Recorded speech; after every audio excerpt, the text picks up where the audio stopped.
বাংলাদেশের সর্ববৃহত্তম সুন্দরবন ম্যানগ্রোভ সুন্দরবন, যেটি আমাদের খোলপেটুয়া নদীর আর পাশে কলঘেঁষে।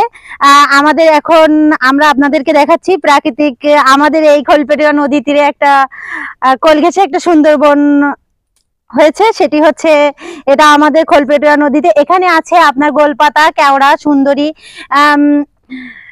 আরো মানে প্রাকৃতিক ভাবে যে গাছগুলো সুন্দরবনে আছে সেগুলো কিন্তু আমাদের এই বনের মধ্যে আছে। শুধু তাই না, এই বনে এই যে নদী খোলপেটুয়া নদী, এই নদীতে কত মানুষের জীবিকা নির্বাহে মানে কত মানুষের যে জীবন জীবিকা নির্বাহ হয় এখানে।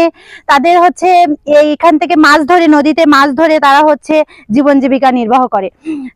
যেমন বাগদার পোনা, তারপর হচ্ছে হরিণা, রেণু পোনা, তারপরে হচ্ছে এগুলো সংগ্রহ করে তারা জীবন জীবিকা নির্বাহ করে। তাদের হচ্ছে প্রধান আয়ের উৎস হচ্ছে এই নদী। এই নদী থেকে তারা পোনা ধরে তারা কিন্তু হচ্ছে বিক্রি করে তাদের সংসার চালায়, তাদের ছেলে মেয়েরা লেখাপড়া করে এই টাকা দিয়ে। অনেকে এমনও আছে তাদের কোনো মানে অনেকে এই নদীর তীরে বসবাস করে, তাদের কিন্তু এই নদীর তীরেই তাদের খাওয়া দাওয়া, তাদের আয় নির্ভর করে এই নদীর উপরে।